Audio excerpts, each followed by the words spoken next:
नमस्कार, मैं हिमांशु कुमार। आप देख रहे हैं भारत लाइव।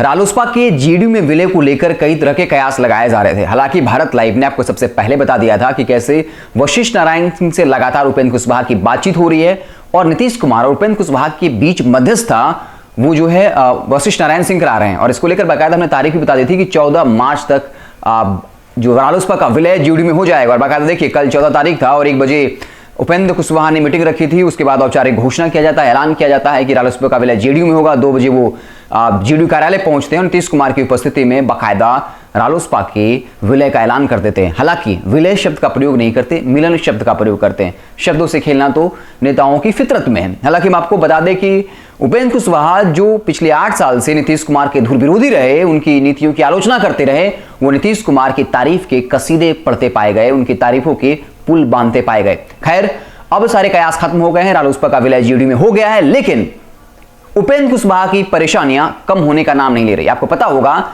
जैसे इस बात की संभावना प्रबल होने लगी थी कि रालोसपा का विलय जेडीयू में हो जाएगा, उसके बाद विनय कुशवाहा के नेतृत्व में 40 नेताओं ने पार्टी से इस्तीफा दे दिया। उसके बाद प्रभारी प्रदेश अध्यक्ष वीरेंद्र कुशवाहा की अध्यक्षता में 40 से ज्यादा नेताओं ने आरजेडी की सदस्यता ग्रहण कर ली और साथ ही साथ ऐलान कर दिया कि रालोसपा के राष्ट्रीय अध्यक्ष उपेंद्र कुशवाहा को ही पार्टी से बर्खास्त कर दिया गया है।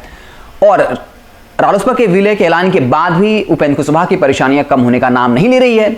अब रालोसपा के ही एक गुट ने बाकायदा ये दावा कर दिया कि उपेंद्र कुशवाहा को पार्टी से बर्खास्त कर दिया गया है और चुनाव आयोग को पत्र लिख दिया कि उपेंद्र कुशवाहा के जाने से रालोसपा का अस्तित्व खत्म नहीं हुआ है, रालोसपा का अस्तित्व बचा हुआ है और हमने बाकायदा उपेंद्र कुशवाहा को पार्टी से बर्खास्त कर दिया है। रालोसपा की पार्टी के कार्यकर्ता उनके साथ हैं। उस शख्स का नाम है अरुण कुशवाहा, जो रालोसपा के महासचिव हैं और बाकायदा वो दावा कर रहे हैं कि रालोसपा के तमाम कार्यकर्ता उनके साथ हैं, क्योंकि उपेंद्र कुशवाहा ने रालोसपा के कार्यकर्ताओं पर कहीं ना कहीं उनके साथ धोखा किया है, उनके पीठ पर छुरा घोंपने का काम किया है। इसलिए उन्होंने चुनाव आयोग को पत्र लिखकर स्पष्ट कर दिया कि उपेंद्र कुशवाहा ने जो रालोसपा का विलय किया है उसको रद्द किया जाए और बाकायदा वो जो बैंक खाता है वो फ्रीज करके पार्टी के नए नेतृत्व यानी अरुण कुशवाहा को दिया जाए। इसके साथ उन्होंने कहा कि विधानसभा अध्यक्ष को भी पत्र लिखा है और अगर चुनाव आयोग इस पर एक्शन नहीं लेती है तो अरुण कुशवाहा कई नेताओं के समर्थन के साथ जो है कोर्ट में का दरवाजा खटखटा सकते हैं और इससे कहीं ना कहीं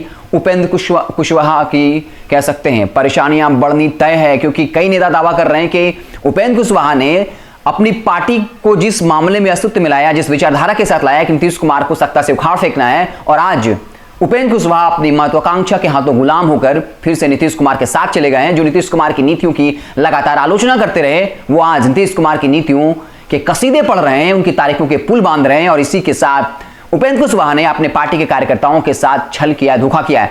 वो इस बात की ओर इंगित भी कर रहे हैं कि वो अपने कुछ समर्थकों के साथ गए हैं तो उन लोगों का फायदा होगा जेडीयू में। तमाम जो रालोसपा के कार्यकर्ता हैं उनके साथ धोखा हुआ है। तो उपेंद्र कुशवाहा की परेशानियां थमने का नाम नहीं ले रही और अब रालोसपा के एक बड़े नेता अरुण कुशवाहा ने बाकायदा चुनाव आयोग को पत्र लिख दिया है और यह दावा किया है कि रालोसपा का अस्तित्व बचा हुआ है, क्योंकि ज्यादातर कार्यकर्ता उनके साथ हैं, नेता उनके साथ हैं, इसलिए इस विलय को मान्यता नहीं दिया जाए। हालांकि क्या होता है ये देखने वाली बात होगी, लेकिन यह स्पष्ट है कि उपेंद्र कुशवाहा की परेशानियां लगातार बढ़ती जा रही है, थमने का नाम नहीं ले रही है। क्या होगा आगे, हम आपको इससे लगातार अपडेट करते रहेंगे। आप जुड़े रहें भारत लाइव के साथ। बिहार की सियासत से जुड़ी हर छोटी बड़ी खबरों से हम लगातार आपको रूबरू कराते रहेंगे। बहुत बहुत धन्यवाद। अगर ये वीडियो पसंद आई और वह बिहार के राजनीति और बिहारियत से सरोकार रखेनी तो सब्सक्राइब बटन दबा के चैनल के सब्सक्राइब कर ली। ओजे एगो घंटी बा, ओकरा बटन दबा देला से कुल सटीक और मारक खबर रुआ मुफ्त में मिल जाई। अगर रुआ पत्रकारिता के हमनी के नया प्रयोग में सहयोग कर चाहतानी तो ज्वाइन बटन दबा दी। पेटीएम नंबर नोट कर ली 9386816700। धन्यवाद।